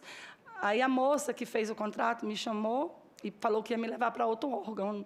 Aí chega no outro órgão, a mesma coisa aconteceu. Aí eu falei que eu não queria mais, que agora eu que não queria mais ficar lá, eu queria ir embora. Aí pedi sair da sala e, mais uma vez, transtornada, sem saber o que se passava comigo.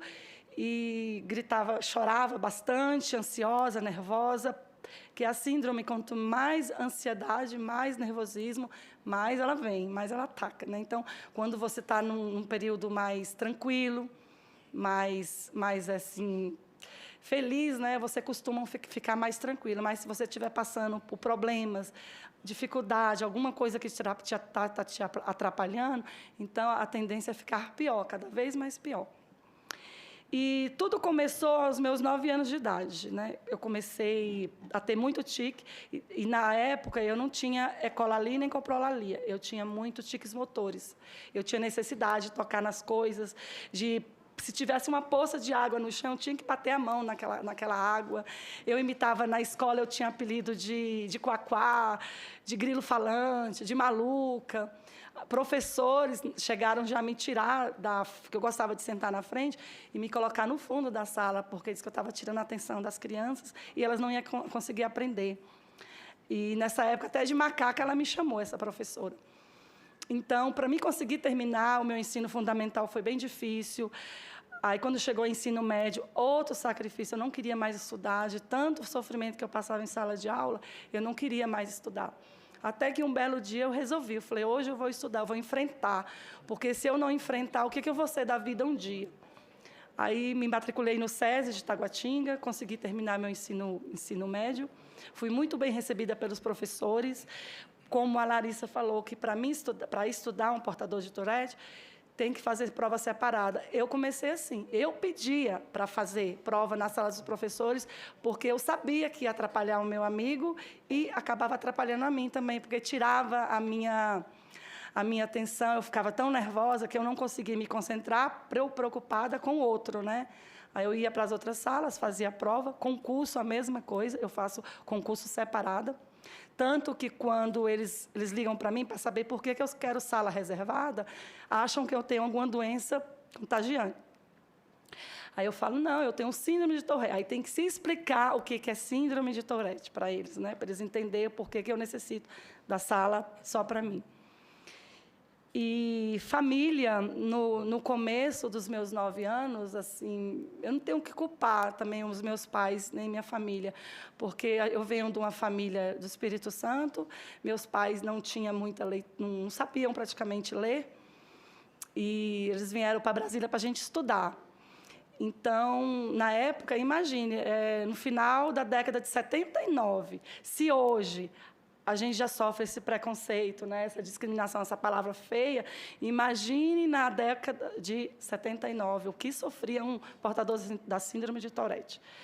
Então, eu não culpo meus pais, eu não culpo ninguém que esteve comigo, porque minha mãe foi uma guerreira, me ajudou demais, ela me acompanhou o tempo todo nos hospitais, até descobrir, mas quando vinha descobrir a síndrome de Tourette, eu já estava com 24 anos, que foi no Hospital das Clínicas, de São Paulo. Eu rodei essa Brasília toda, tanto dos hospitais particulares como os hospitais públicos. E uma clínica que tinha na Asa Norte, que se chamava Freubino. Essa clínica foi até uns parentes que pagaram para mim. Era fazer yoga, masoterapia, para dar uma relaxada. E, na época, eu conheci uma enfermeira no Agarram, que ela estava em estágio final de câncer.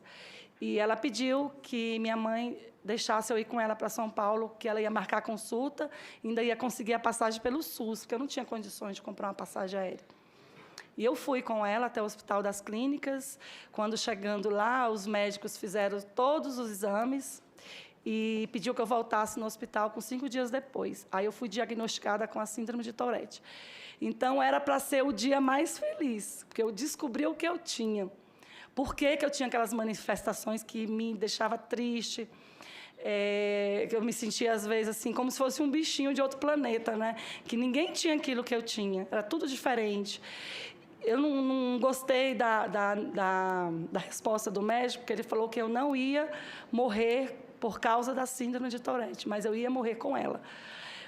Para mim, o chão, parece que um buraco abriu no chão e eu fiquei dentro, sem saber o que fazer, chorava muito. Eu falei que eu não queria ficar daquele jeito, que eu não queria viver a minha fase toda até chegar à velhice daquele jeito, que eu tinha muita coisa para fazer na vida. E ele pediu que a enfermeira entrasse, fizesse uma medicação, que eu fiquei transtornada, e tivesse calma, que ele ia explicar direitinho. Então, querendo dizer para todos, em meu nome, em todo o nome dos meus amigos touréticos, que a luta não é pequena, é uma luta grande. Quem sofre com isso não somos só nós, somos as pessoas que estão do nosso lado, quem nos amam. E tenha força, que a gente vai vencer. que se essa oportunidade que vocês deram para a gente, essa oportunidade maravilhosa de chegar até aqui, as portas vão se abrir sim, porque a gente confia muito nisso. Agradecer também todos os médicos que nos ajudaram bastante. Eu tive muitos médicos bons aqui em Brasília, Dr. Alan Nassi, que foi um neurologista do Hospital de Base, me acompanhou durante 15 anos, um psiquiatra, Dr. Danilo Costa, que me dá todas as minhas medicações, que é o Aristab, que ele custa muito caro, ele me dá, ele não me cobra nada. Eu dou até minhas medicações, eu faço doação. Quando as medicações não me servem mais, eu faço as doações. E tive psicólogas também, porque eu estava trabalhando, né? Então, a empresa estava passando por um momento muito difícil ano passado e mandaram muita gente embora e eu acabei indo junto. E, devido a esse período, eu fiz várias e várias entrevistas e até hoje não consegui nada, né? Mas eu não vou desistir porque a gente está aqui para lutar, né? E agradeço a todos vocês e posso falar só mais uma coisinha? De uma conquista. Para vocês aqui, é uma coisa bem simples, a conquista que eu vou falar. Mas eu estive num cinema, consegui assistir um filme de 3 horas de duração, sem gritar, sem que ninguém mandasse eu sair da sala, sem ninguém falar comigo. Para mim, foi uma grande superação, porque eu assisti um filme de 3 horas de duração. Então, para mim, foi uma das maiores realizações que eu já tive. Que eu queria assistir o filme, e com medo, mas eu encarei e consegui assistir. E quero agradecer também a todos aqui presentes por ter vindo de longe, que vieram de São Paulo, a minha família, meus amigos e ao senhor presidente.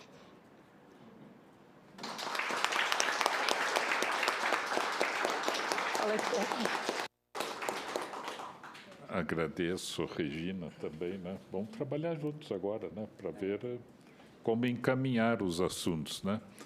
Eu só quero destacar que a gente recebeu vários depoimentos aqui da Quizia, mãe do Davi Chaves, 9 anos, 10 anos, da Quioma Cardoso, né, que também tem, é da Edilene, lá do Ceará, né, que tem um filho com 8 anos de idade, a Ilane Siviero, que é mãe do Maurício, também, né, depoimentos importantes do Bruno, que também está com 34 anos, um depoimento importante, assim como foram os depoimentos do Alexandre e da Regina.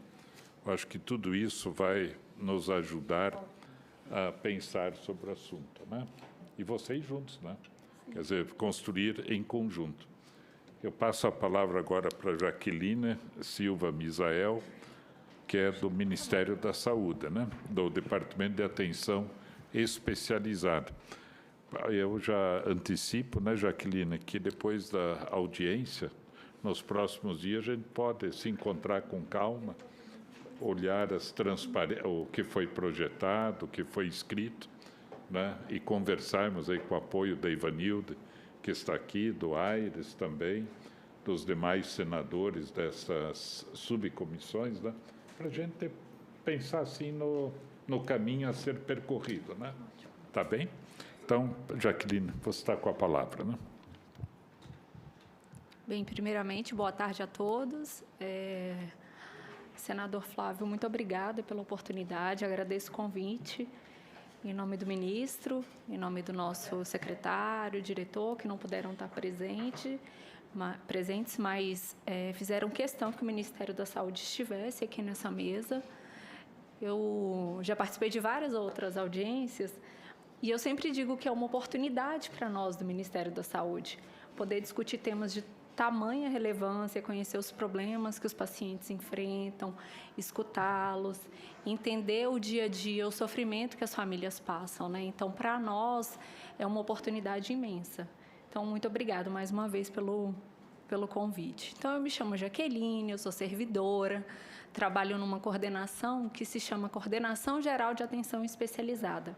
É uma coordenação que ela é responsável por diversas políticas públicas de cardiologia, oncologia, traumato-ortopedia, doenças raras, enfim, tantas outras especialidades, né, que estão presentes no meio da saúde.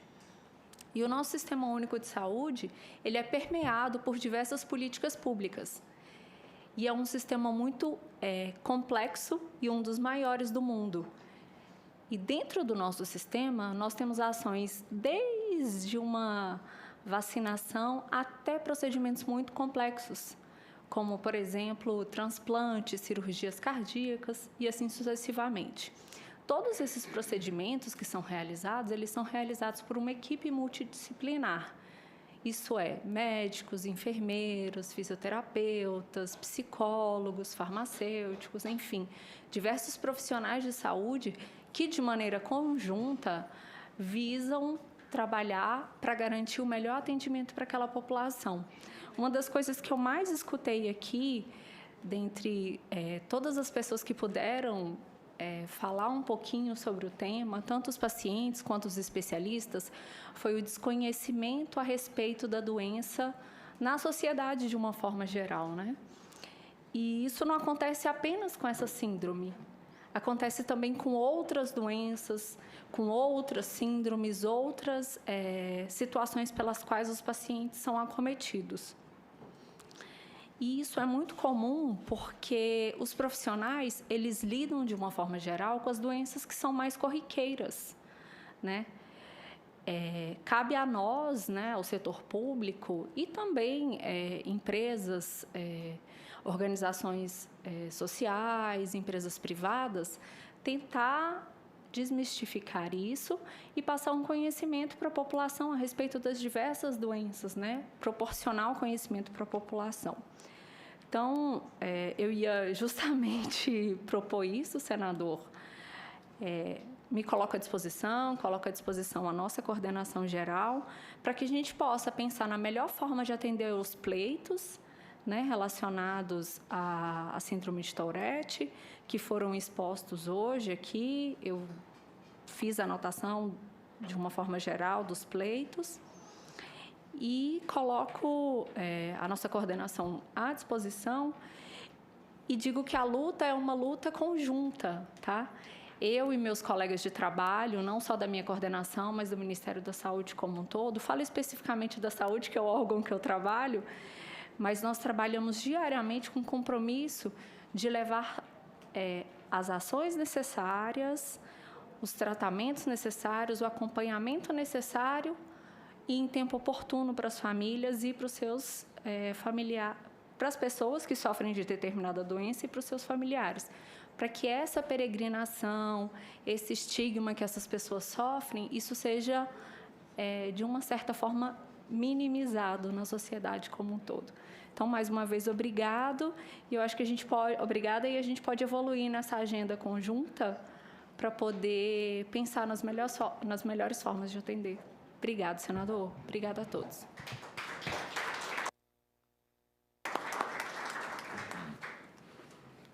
Muito bem. Agradeço a Jaqueline, né, que também representa aqui nesta audiência o Ministério da Saúde.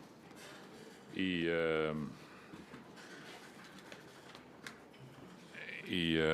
dizer que eu sempre falo em conjunto, né? Porque nós deveríamos, eu penso, junto com a doutora Ana Gabriela, junto com a Aníbal, junto com os portadores, sem dúvida alguma, né, também, termos uma espécie de cronograma, né, de atividades, Larissa, né, um cronograma, quer dizer, olharmos o que foi apresentado nessa audiência pública. Algumas coisas são mais imediatas. A apresentação de um projeto de lei para termos o Dia Nacional ou a Semana Nacional. Isso é feito de imediato, né? Então, isso não teria problema. O acesso a questões como o acesso a questões de, por exemplo, estar incluído lá na definição. Então, a gente pode já estudar e ver o que é necessário. O acesso a medicamentos.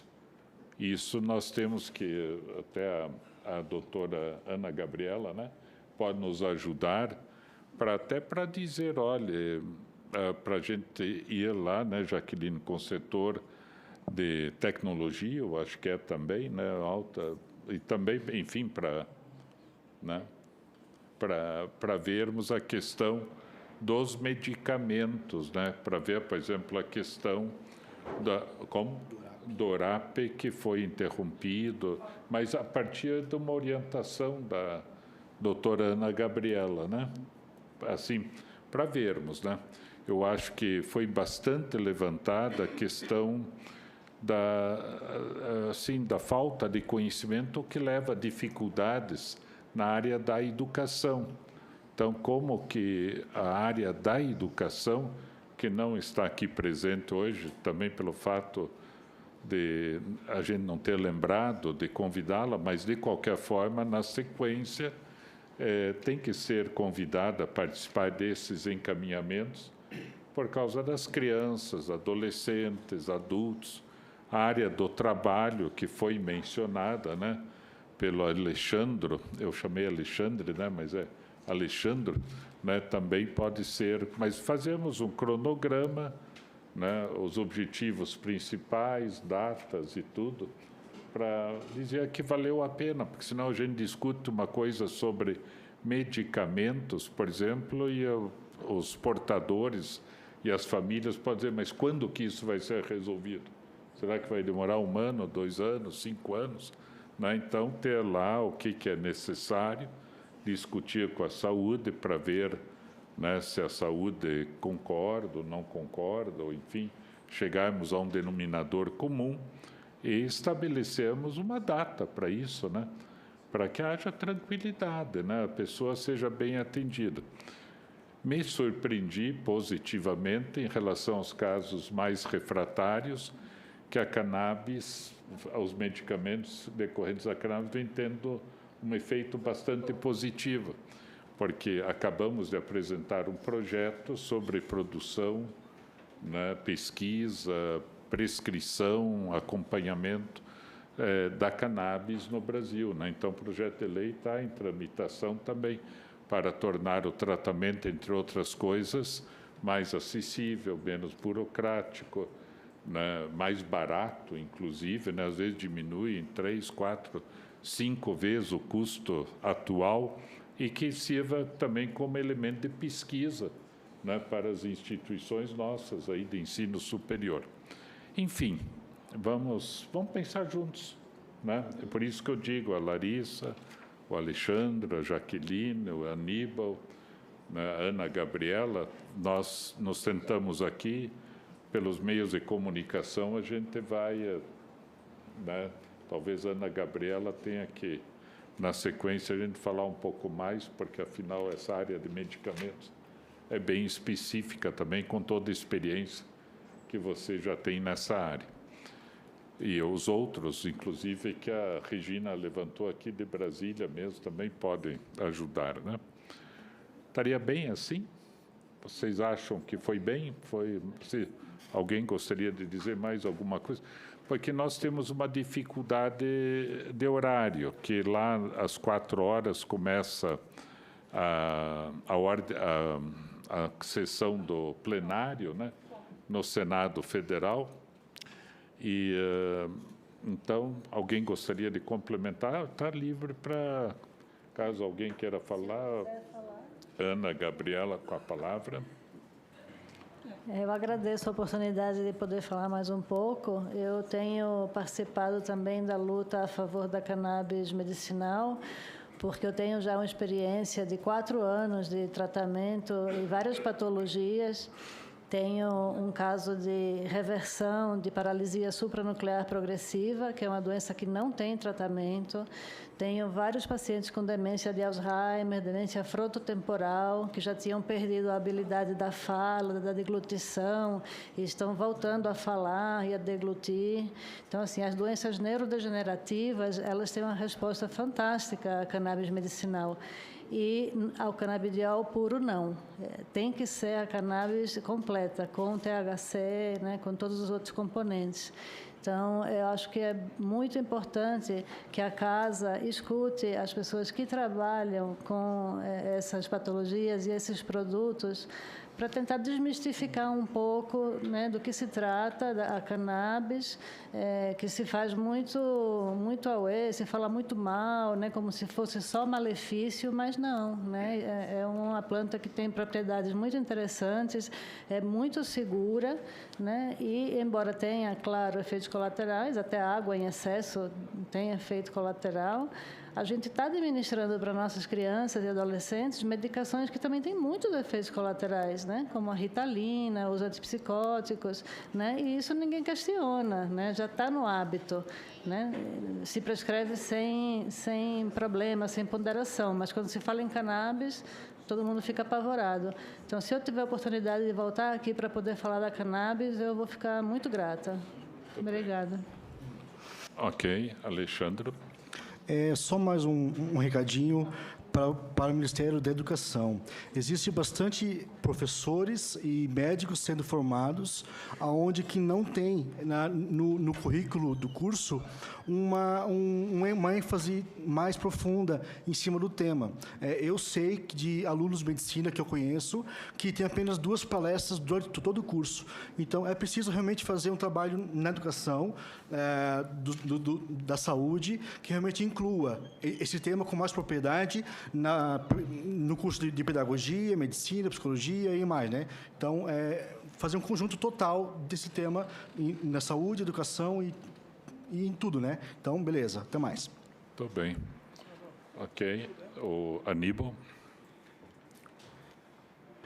Bom, falando de forma reduzida, eu gostaria também de solicitar o empenho do governo federal no sentido de desenvolver políticas públicas para o atendimento desse tipo de portador de síndrome de Tourette. Nós precisamos que as universidades se envolvam nos estudos, nas pesquisas, na criação de ambulatórios. Nós precisamos muito de identificar quantas pessoas com síndrome de Tourette nós possuímos no Brasil, existem no Brasil.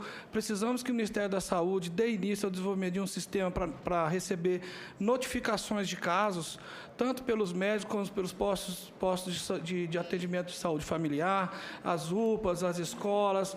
Todas as pessoas possam informar ao Estado a situação de pessoas, de crianças e adolescentes e adultos que têm a síndrome de Tourette, seja confirmada ou suspeita, mas nós precisamos que o Estado passe a agir proativamente em relação à síndrome de Tourette, porque já está muito atrasado, nós estamos muito defasados, muito negligenciados, e nós precisamos de recuperar um tempo e precisamos de investir nas universidades federais para nos ajudar com esses estudos epidemiológicos e de pesquisa científica, de tratamento e de controle e de atendimento nos ambulatórios.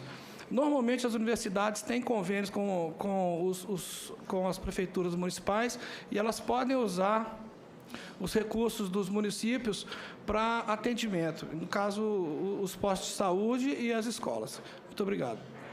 Muito bem. Eu posso só falar uma última coisinha? A gente Sim, lá na STOP Larissa. tem um banco de dados das pessoas com Tourette. A gente tem todo o registro deles. Só que a gente não tem condições de abranger o Brasil inteiro, até porque essas pessoas não conseguem chegar até nós. A nossa sede é São Paulo. Então, a gente acolhe São Paulo e proximidades. 1 hora de São Paulo, as pessoas vêm. O Alexandre chegou até a gente. Então, a gente tem até um banco de dados. Mas, para a gente ampliar isso, nós precisaríamos de ajuda também. Também.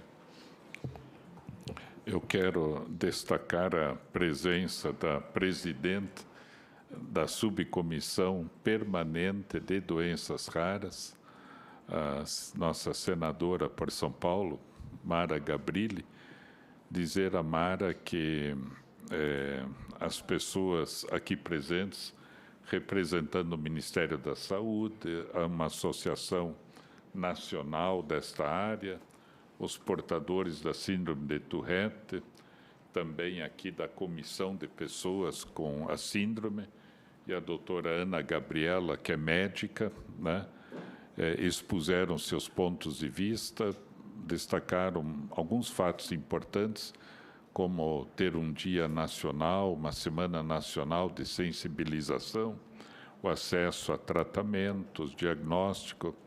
A Jaqueline, do Ministério da Saúde, né, ela destacou muito bem uma fala recorrente no sentido de se difundir o que seja síndrome, tratamentos, identificação, falta de conhecimento, né, sobre isto.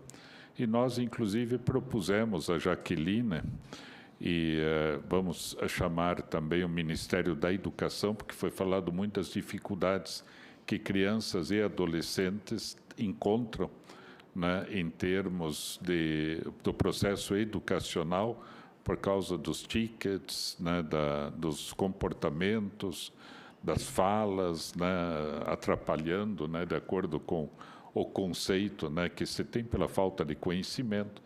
Né? Então, fazer um trabalho integrado, colocarmos no papel uma agenda com cronograma, né, e que a gente possa ir acompanhando como associação, pessoas, profissionais.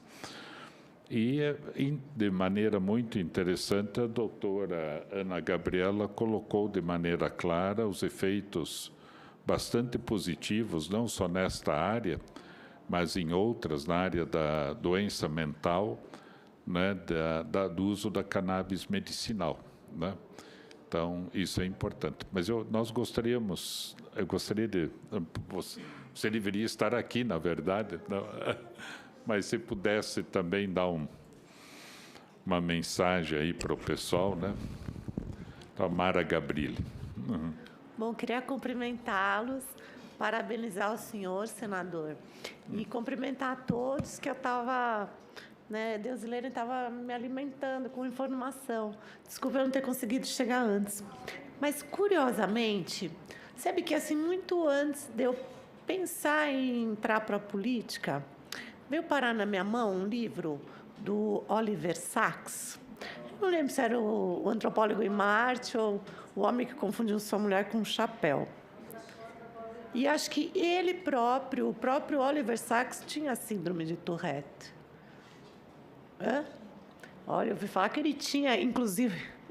Ele foi visto num hotel em São Paulo, que eu lembro que, na época, eu fiquei muito curiosa. E, olha, senador, eu não conhecia síndrome nenhuma, praticamente, porque eu não trabalhava nessa área. Mas eu lembro que, assim, que chamou tanta atenção. Então, assim, nossa, eu estou muito feliz de estar aqui e, né, de saber que tem todo um movimento e mais feliz ainda de saber que existem caminhos, né, pela cannabis medicinal. E, poxa, como a gente tem encontrado muitos, até aproveito, senador, que eu já vi que o senhor protocolou esse projeto 4776 de 2019, e eu me coloco, inclusive, à disposição, se precisar de relatora, porque eu sou usuária de cannabis medicinal, né? Então, assim, quero contribuir muito nessa área, né? Que eu acho que a gente está com um movimento, o próprio Ministério está com, né, um movimento, o mundo está com um movimento importante nessa área. Então, quanto mais, muito oportuno seu projeto de lei, né? Então, assim, contem comigo naquilo que eu puder. E, assim, eu sei o quanto uma doença rara impacta a família inteira, né? Não só aquela pessoa que tem a doença rara. E, além de todo o impacto na família, que a gente sabe que o primeiro passo é a saúde, mas tem todo o trabalho que a gente busca fazer, e o próprio senador, como presidente da subcomissão da pessoa com deficiência aqui da CAS, que a gente tem que trabalhar todo o entorno. Tem que trabalhar acessibilidade, tem que trabalhar calçada, tem que trabalhar educação, tem que trabalhar outras dimensões da vida das pessoas, porque... embora possa ter a síndrome que for, todos nós temos que viver apesar de, e com qualidade, né? Então, a gente tem que ter esse olhar do todo, né? Em tudo que diz respeito. E aqui, eu acho que, no caso, saúde e educação são muito importantes. E está aqui. Reassumo aqui meu compromisso com os brasileiros que, tendo alguma síndrome ou não, mas aqueles que, né, se encontram em caminhos muito mais vulneráveis, porque, né, quando a gente não tem uma cura específica de determinadas questões, a gente tem que ir na busca, né? E, então, contem com o meu trabalho aqui, da minha equipe, para a gente ir construindo política juntos. Não esquece de mim, senador.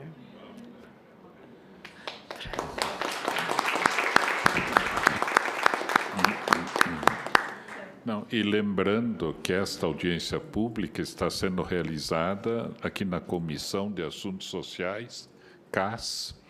O senador Romário é o presidente da CAS, através das 2 subcomissões permanentes, né? Subcomissão permanente de doenças raras, que é presidida pela senadora Mara Gabrilli, e a subcomissão permanente das pessoas com deficiência, que é presidida por mim.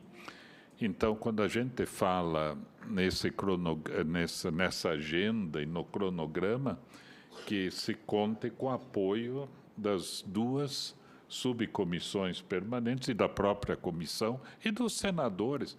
Eu acho que é um tema assim que sensibiliza a todo mundo, né? Independente de comissão, inclusive. Estamos em 3 subcomissões dentro da CAS, que ele é presidente, né? Então, ele que está por trás de todas essas, e a terceira é a subcomissão permanente também do idoso, que também está ligada à CAS. Então, todos nós aqui, soldados, trabalhando. Muito bem. Então, eu agradeço bastante a vocês, né? Regina, Ana Gabriela, Aníbal, Alexandre, agora estou acertando o nome, né, Alexandre? Antes chamava de Alexandre, Larissa e Jaqueline. Agradeço todos e todas que estão aqui presentes. Senadora Mara Gabrilli, que bom, né? E tem outros que estão, mas estão em outras comissões também. Mas todos que estão participando aqui com a gente, que estão nos acompanhando pelos meios de comunicação do Senado. E vamos em frente, né? Porque a gente tem que transformar a vontade, o desejo em ações, né? Porque a gente temos que ser pessoas de fé, que acreditamos, e de obras, porque a fé sem obras é morta em si mesma, né? Então, temos que acreditar, ter fé no sentido de acreditar, vamos fazer e vamos trabalhar. O povo costuma dizer que o inferno está cheio de gente de boas intenções, não é verdade? Que não transforma as boas intenções, e nós não queremos ir para o inferno, né, Alexandre? Então, vamos trabalhar aí para mudarmos a realidade junto com todo mundo. Então, agradeço a presença de todos e nada mais havendo a tratar. Quer falar alguma coisa? Não? Se quiser, pode falar também. Não? Quer falar? Não. Mas pode falar. Não? Não, só uma alô. Diga, acabou a reunião, então. Diga, acabou a reunião. Acabou a reunião. Pronto. Então, obrigado.